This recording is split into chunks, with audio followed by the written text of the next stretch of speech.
officier, je suis venu un peu en retard parce que j'ai été officier un mariage coutumier traditionnel à Orléans hier soir. Oui, oui, et donc je ne suis rentré que ce matin à 3h15, là, 3h20 même. Amen, amen. T'as dormi 5 heures, c'est bon. Et T'as fait une grasse matinée. Et les amis m'ont offert même une couchette. Je me suis dit non, non, non, non, il faut que je rentre. Et je suis rentré. Tout s'est bien passé. Mais revenons à nos moutons. Pour cela, je vais demander à Rostand de nous conduire dans la sainteté du Seigneur afin que le Seigneur bénisse ces moments que nous allons avoir à partager sa parole. Père éternel, Père Papa Saint, ce Saint jour, Père éternel, nous venons dans ta maison pour te louer, pour te rendre grâce. Père éternel, nous avons pensé pour nos frères et sœurs. Nous avons pensé aussi pour tous ceux qui auront vraiment ce Saint jour. Père, te prions pour que tu puisses bénir tes paroles.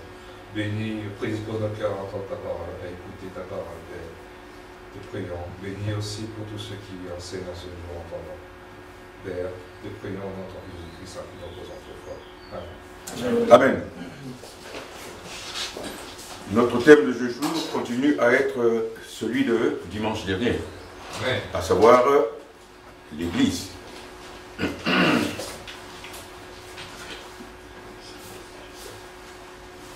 Ma sœur Amélie, bien que tu sois notre consolière ce matin, j'aimerais que tu me dises ce que tu entends par Église. L'Église, c'est l'assemblée de Dieu, c'est là où se rassemble, c'est plutôt l'assemblée de tous les croyants en Christ, qui se réunissent pour partager sa parole et grandir ensemble. Amen.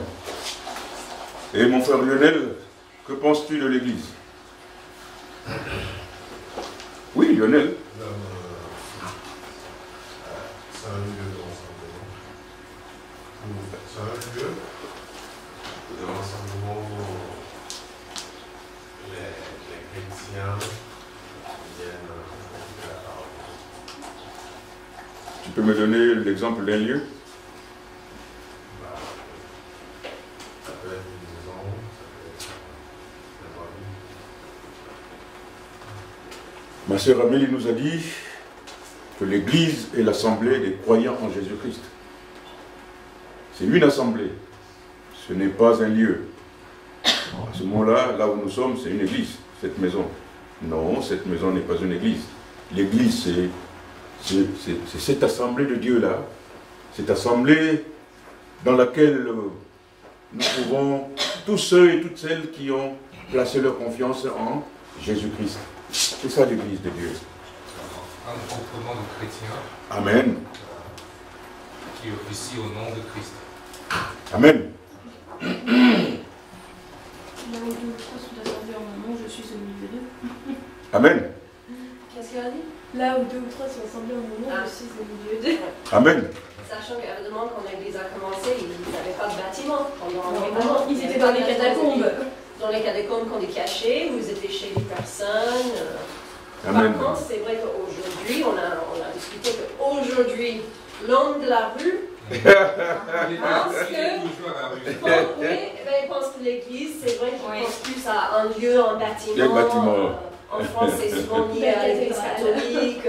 Voilà. Donc. Amen, amen, amen, amen, amen, amen. Et Pour l'expliquer. qui sont lesquels qui font partie? Qui sont les membres de l'Église? C'est le sujet du jour. Amen. Ouais. Mais qui sont-ils, ces membres de l'Église? C'est le sujet du jour. En effet. C'est nous. Comment? C'est nous. Amen. Par définition. La Bible déclare au chapitre 12 de la première épître aux Corinthiens et en ces versets 12 et 13, je cite: car comme le corps est un et a plusieurs membres, et comme tous les membres du corps, malgré leur nombre, ne forment qu'un seul corps, ainsi en est-il de Christ. Nous avons tous en effet été baptisés dans un seul corps, soit juifs, soit grecs, soit esclaves, soit libres, et nous avons tous été abreuvés d'un seul esprit. Voilà les membres du corps de... Oui. C'est à quel chapitre? 1 Corinthiens 12. Ah, c'est 12. Ouais. Ok, chapitre 12 et 12 à 13. C'est bon? 12 et 13, c'était bon. Verset 12-13, hein, et chapitre 12. Ok, merci. En effet, sont membres de l'Église tous les croyants de la nouvelle alliance, que le lien de la foi et l'action régénératrice du Saint-Esprit unissent d'une façon vitale, je dis bien vitale, à Jésus-Christ, par le baptême de l'Esprit. Le croyant se trouve désormais uni au corps dont Christ est la tête, et il est déclaré être en Christ.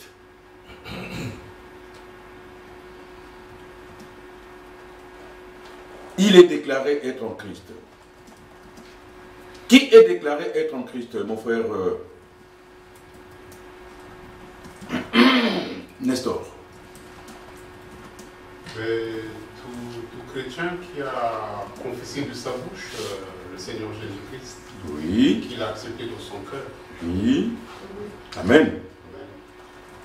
Et nous sommes liés par le baptême de l'Esprit d'une façon vitale au corps de Christ. Oui, Sean, tu voulais parler? Non, non, exactement. Lui, j'aime les cheveux. Ah. Vous voyez, je l'ai vu faire ça. Non, c'était vrai.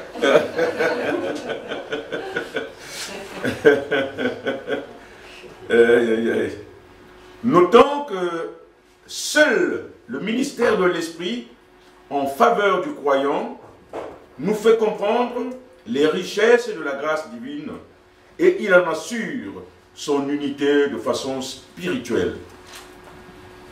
Quelle responsabilité a l'Esprit Saint de Dieu? Nous ne nous en percevons pas souvent, mais il a la charge d'unifier le corps de Christ.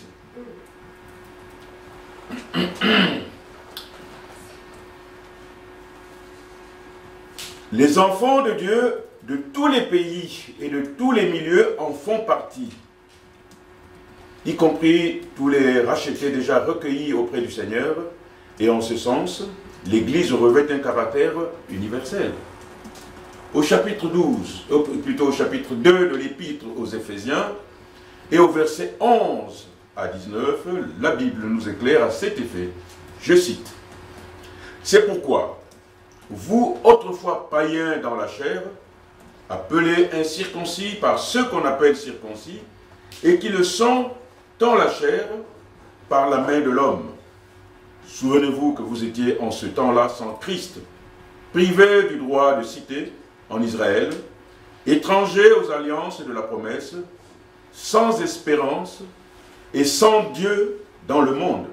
Mais maintenant, en Jésus-Christ, vous qui étiez jadis éloignés, vous avez été rapprochés par le sang de Christ, car il est notre paix, lui qui des deux n'en a fait qu'un, et qui a renversé le mur de séparation, l'inimitié, ayant anéanti par sa chair la loi des ordonnances dans ses prescriptions. Il a voulu créer en lui-même, avec les deux, un seul homme nouveau, en établissant la paix, et les réconcilier avec Dieu, l'un et l'autre, en un seul corps, par la croix, en détruisant par elle l'inimitié. Il est venu annoncer la paix à vous qui étiez loin, et la paix à ceux qui étaient près. Car par lui, les uns et les autres, nous avons accès auprès du Père, dans un même esprit.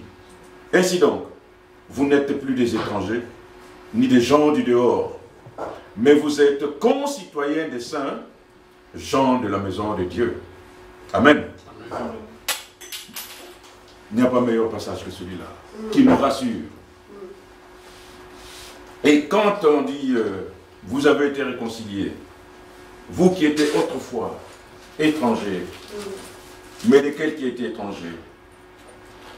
Lesquels qui étaient étrangers et lesquels qui n'étaient pas étrangers? Mon frère Xavier, lesquels qui n'étaient pas étrangers et lesquels qui étaient étrangers,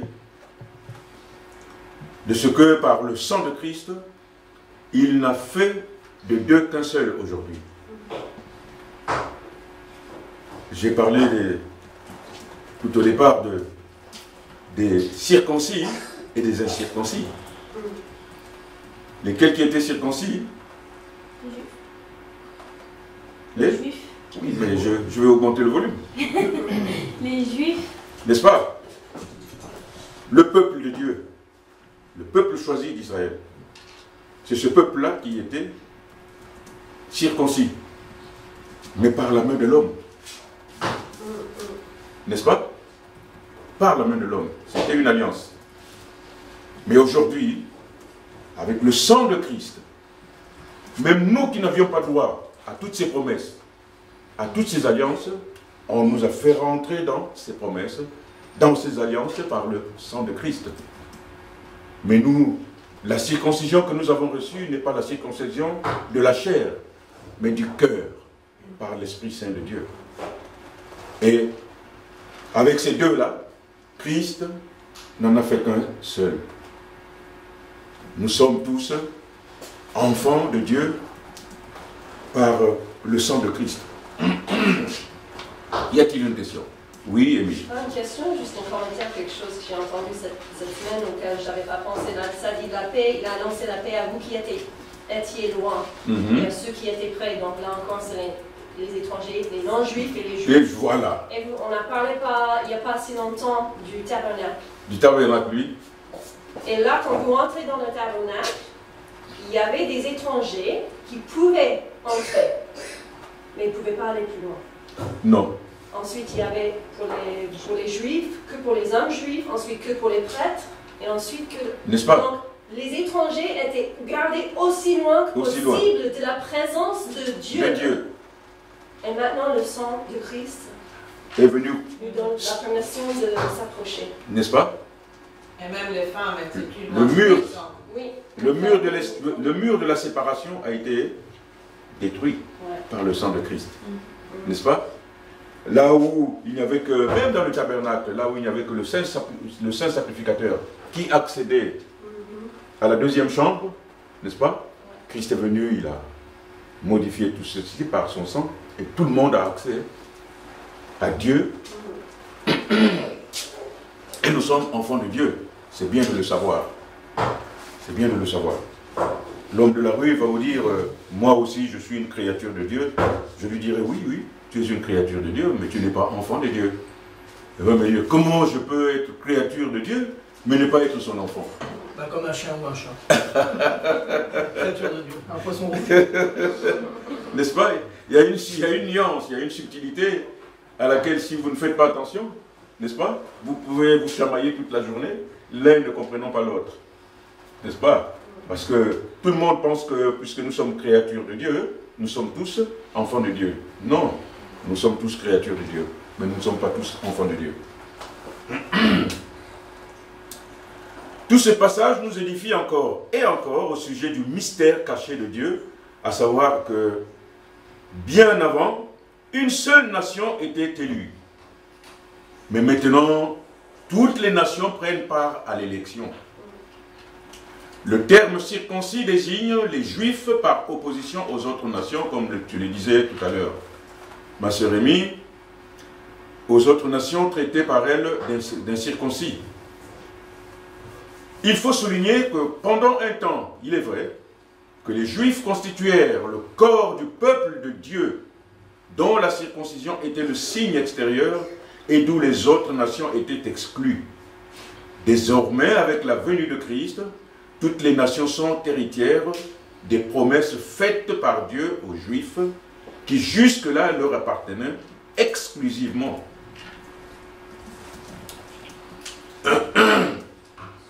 On peut lire la prophétie de Caïphe dans l'évangile selon Jean, au chapitre 11, verset 47 à 52. Mon frère Xavier, tu peux nous donner lecture, s'il te plaît. Je le trouve. Jean, chapitre 11, verset 47. À 52.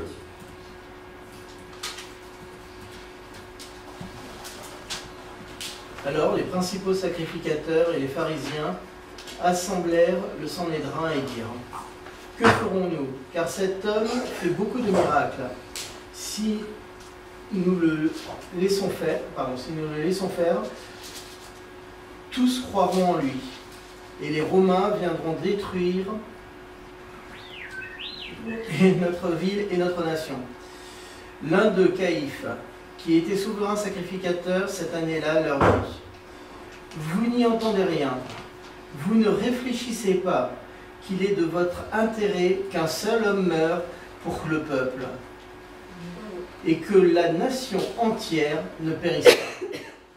Or, il ne dit pas cela de lui-même, mais étant souverain sacrificateur cette année-là, il prophétisa que Jésus devait mourir pour la nation. Et ce n'était pas pour la nation seulement, c'était aussi afin de réunir en un seul corps les enfants de Dieu dispersés. Amen. Retenons bien ceci, que ce corps de Christ qu'est l'Église ressemble à un immense bâtiment et que les pierres qui le constituent sont tous les pécheurs qui ont été rachetés au prix fort que Christ lui-même, en qui nous avons la rédemption par son sang. Gardons bien à l'esprit que la rédemption est l'œuvre la plus glorieuse de Dieu. Elle est supérieure à l'œuvre de la création. Dieu a parlé et des mondes ont été créés. Mais il a fallu la vie de son Fils bien-aimé pour racheter le monde. En effet, pour notre salut, Dieu seul l'a préparé. Le Fils a payé pour cela et le Saint-Esprit l'a scellé. L'Église est aussi locale, car la communauté chrétienne de chaque localité est considérée comme une église. Et on le voit dans l'Évangile selon Matthieu au chapitre 18 et au verset 17. Ainsi, l'Église est donc désignée comme le corps de Christ dont chaque membre le composant est appelé à se mettre au service de tous, selon les ministères et les dons reçus, et ce, dans un esprit d'humilité et d'acceptation de la part de ses membres, les uns vis-à-vis des autres. En guise de conclusion, pour terminer notre partage de ce matin, nous allons lire les passages suivants contenus dans Galates chapitre 3, versets 26 à 29. Ma sœur Isabelle, est-ce que tu peux nous donner lecture de ces passages? Galates chapitre 3, versets 26 à 29. Avec ta voix limpide. Oh là, 26. Car vous êtes tous fils de Dieu par la foi en Jésus-Christ, vous tous qui avez été baptisés en Christ. Vous avez revêtu Christ. Il n'y a plus ni juif ni grec, il n'y a plus ni esclave ni libre, il n'y a plus ni homme ni femme, car tous vous êtes un en Jésus-Christ. Et si vous êtes à Christ, vous êtes dans la postérité d'Abraham, héritier selon la promesse. Amen. Quelle assurance! Quelle assurance! Il n'y a pas un meilleur passage qui illustre le fait d'être enfant de Dieu que ce passage. Nous tous qui sommes en Christ, nous sommes enfants de Dieu et héritiers de la promesse. Amen. Est-ce que je peux expliquer aux enfants parce que, Oui. parce que c'était une société très divisée. Les juifs étaient séparés. Et aussi les hommes, beaucoup plus importants que les femmes, les esclaves, plus importants. Mais avec Jésus, on est égal, adopté comme enfant. C'est révolutionnaire. Amen. C'est vraiment. Quand la personne dit oh non, les chrétiens ils sont contre les femmes, non, c'est non. Vrai. C'est vraiment la première fois dans l'histoire qu'il dit vous êtes égaux. Donc c'est une grande chose. Amen. Il nous a apporté la paix, il a apporté l'égalité au sein de la société humaine. Mais combien sommes-nous à le comprendre? Le prix cher, quand on parle du prix cher que le Christ a payé, c'est entre autres tout cela. Il ne nous a pas simplement sauvés, mais il a apporté l'égalité au sein de la société humaine pour ceux et celles qui ont placé leur confiance en lui. Jusqu'aujourd'hui, beaucoup de gens continuent à lui tourner le dos. Vous continuez aussi à comprendre qu'il y a beaucoup de détracteurs. Beaucoup de choses sont dites contre les évangiles, contre Christ. Mais pour nous qui avons placé notre confiance en lui, je nous exhorte à toujours avoir nos regards fixés à Christ, pas sur quelqu'un d'autre. Oui, Rostand. Est-ce que Jésus a une condition pour adhérer à son corps? Il n'y a aucune condition. Comment, ma sœur Isabelle? Sous celle de croire en lui. Sauf le salut, oui. Amen. Oui, mais est-ce qu'il lui l'a dit? Est-ce qu'il a donné la formule d'une condition ou il a juste? Nous, par déduction, il faut croire en lui pour adhérer à son corps. Non, il l'a dit. Oui. Est-ce qu'il a dit? Ah oui, non. Oui. Je suis le chemin, la vérité, la vie, c'est nul ne vient au Père que par moi. Amen. Amen. Lorsque vous avez compris ça et que vous l'avez accepté par la foi, n'est-ce pas? Vous exécutez ce qui est dit. Vous n'allez pas ailleurs. Il a dit, je suis, Le chemin, la vérité, n'est-ce pas? la vie. Il est le chemin à travers lequel nous devons marcher. Et encore, il dit, Je suis la vérité. il est la vérité. Il n'y en a pas. Il n'y a pas une autre vérité. Il n'y en a pas deux. Parce que c'est lui qui est le chemin. Et ensuite, La vie. il est la vie. Nous avons notre vie en Jésus-Christ. N'est-ce pas? Nous étions morts, comme le dit l'apôtre Paul, par nos offenses. Et aujourd'hui, nous sommes ressuscités en Christ qui nous donne la vie. Pareil, encore. Oui.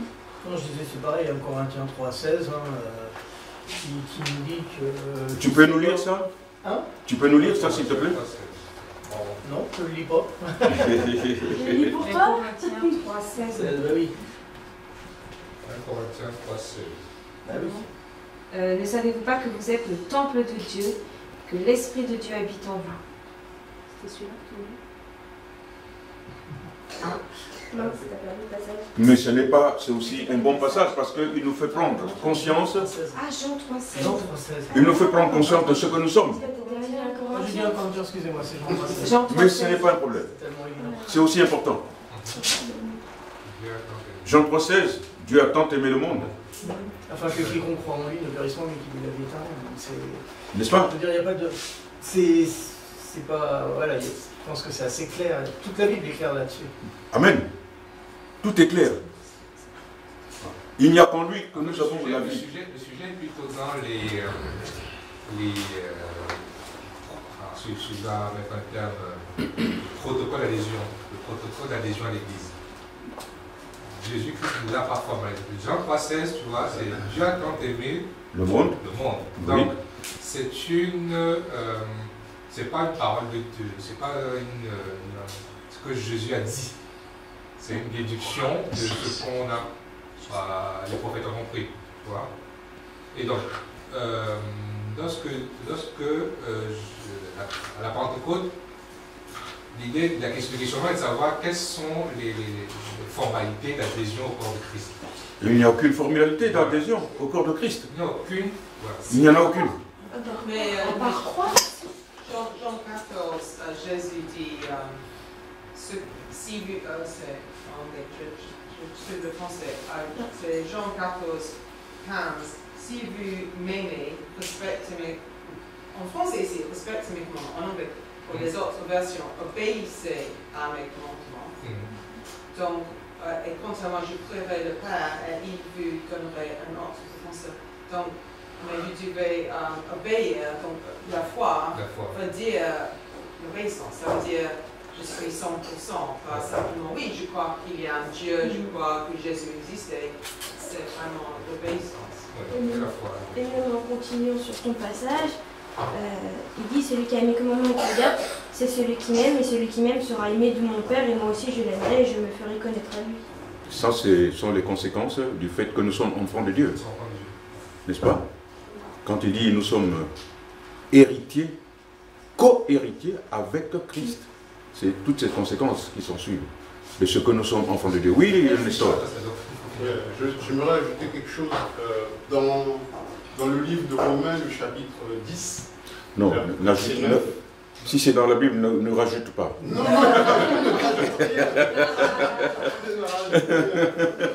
il est écrit, la phrase commence au conditionnel. Oui. Au conditionnel. Si tu confesses de ta bouche le Seigneur Jésus, si tu confesses, donc ça doit déjà venir de ton cœur, si tu le confesses, le Seigneur Jésus. Et si tu crois dans ton cœur que Dieu l'a ressuscité de mort, tu seras sauvé. Et ça continue au verset 10, car c'est en croyant du cœur que l'on parvient au salut, et c'est en confessant de la bouche que l'on parvient à la justice, un truc comme ça. Donc 9-10, le chapitre 10 de Romains. Donc il y a comme un protocole. On a l'impression que on a l'impression qu'il y a un protocole, mais il n'y a pas de protocole parce que lorsqu'on parle de protocole, on a l'impression qu'il y a des obstacles qui sont, n'est-ce pas? Il n'y a pas d'obstacle. Tout est simple. Il n'y a pas de condition. Si tu mets ta foi en Jésus-Christ, tu es sauvé par lui. N'est-ce pas? Et tu es enfant de Dieu. N'est-ce pas? Vous ne pouvez pas être enfant de Dieu et pas obéir à Dieu. Nous devons obéir à Dieu. Nous devons nous soumettre à ses commandements, à ses lois. La soumission à Dieu, c'est l'obéissance à Dieu. Est-ce que c'est justement par défaut d'absence de doctrine qui a eu cette pluralité d'église alors? Non, c'est pas par absence de doctrine. Quand tu dis par absence de doctrine, c'est comme si il n'y a pas la vérité. La vérité, elle est là. Tu aurais pu me dire, est-ce que par absence de vérité? Non, c'est par absence de foi dans certains cœurs. N'est-ce pas? Mais la doctrine, c'est important. Je pense, comme Nestor a dit, parce que pour trop de monde, si le christianisme c'est une partie de la culture, comme par exemple aux États-Unis, bien sûr, je crois. Mais ça veut dire quoi? Donc je pense que la doctrine veut dire, donc plus de versets pour expliquer exactement ce qu'on va dire. C'est vrai, la foi suffit, mais c'est quoi ça? Pour ce qu'il a parlé, l'obéissance, les autres choses, c'est important qu'on explique ça, parce que historiquement, oui, je crois. Est-ce que je donne ma vie? Est-ce que je consacre ma vie? Est-ce que je suis Jésus? Est-ce qu'il est mon chef? C'est une autre chose pour beaucoup de monde. C'est pourquoi l'apôtre Paul parle des fruits du salut. À quoi sert-il à un chrétien de dire oui, je suis sauvé, mais qu'il soit incapable de produire les fruits? On doit voir les fruits de ce que nous sommes enfants de Dieu. N'est-ce pas? Et donc, il y a une chose aussi. Qu'est-ce que tu dis? C'est la foi, c'est le fondamental. N'est-ce pas? Mais et la foi vient de qui? De la parole. Et la parole vient de Dieu. N'est-ce pas? C'est Dieu qui, souverainement, choisit seul ses enfants. Émile, tu seras mon enfant. Antoine, tu ne seras pas mon enfant. Vous avez beau discuter et dire, mais pourquoi Émile, pourquoi pas Antoine aussi? Ça ressort de la souveraineté, de la décision souveraine de Dieu lui-même. Il sait pourquoi il nous a choisis, il nous a élus. Amen. Parfois nous nous disons, mais pourquoi celui-là a un cœur endurci? Nous ne savons pas pourquoi il a un cœur endurci. Est-ce qu'il a été déjà visité par l'Esprit Saint de Dieu? Sait-on jamais. Il manque de foi. Et pourquoi il manque de foi? Ce n'est peut-être pas sa faute, mais le jour viendra, lui aussi sera visité par l'Esprit Saint de Dieu. Oui, vas-y. Le sujet était sur les membres de l'Église. Oui. qu'on a vu, c'est les chrétiens assemblés. Après, l'organisation de l'Église, est-ce que ça fait partie du sujet? Comment Dieu organise son Église?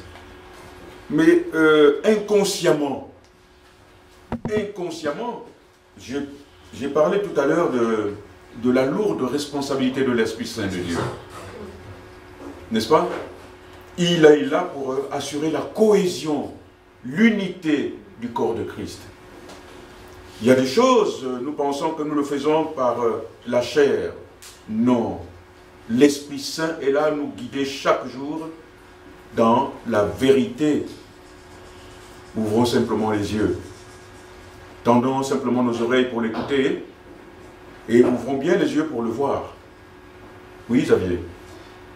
C'est important ce que tu dis, et on voit que, pour en revenir à ce que disait Rostand, pourquoi autant d'églises différentes, on voit bien que c'est comment Satan va détourner l'œuvre du Saint-Esprit pour faire des divisions dans l'Église. Comment Satan va détourner la parole pour la remplacer par des traditions. Amen.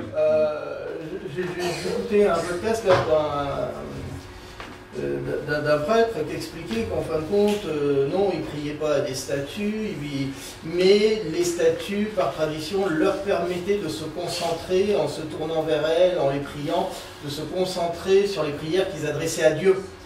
Mais voilà, peut-être que quelques-uns dans leur tête, c'est ça, c'est comme aller dans une église devant un autel pour prier, ça nous permet peut-être de nous concentrer devant Dieu ou d'avancer et de se mettre à genoux, tu vois, ça nous permet de focaliser notre attention sur Dieu.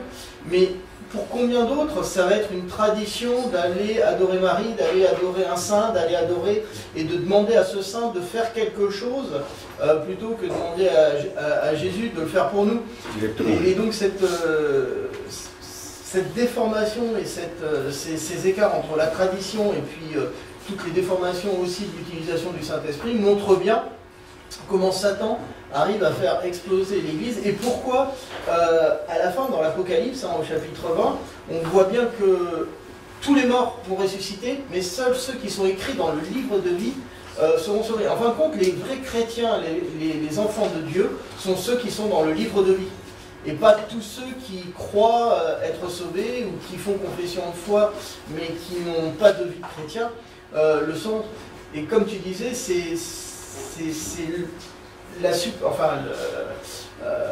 le pouvoir de Dieu de savoir qui sont écrits dans le livre de vie, de retirer les noms du livre de vie ou pas, et ce n'est pas du pouvoir humain. Mais il y a un bon passage aussi biblique qui nous dit que ce n'est pas tout le monde qui est enfant de Dieu. Devant Christ, n'est-ce pas? Ce jour-là, il dit, mais pendant que nous étions sur terre, nous avons confessé ta parole. Nous avons même réalisé des miracles en ton nom. Il dira, non, je ne vous connais pas. Et moi, cette parole me fait toujours peur. Elle me fait peur. Non, je ne vous connais pas. Pourquoi? Parce que durant votre vie sur terre, tout ce que vous avez fait a été à l'opposé de ce que dit la parole de Dieu.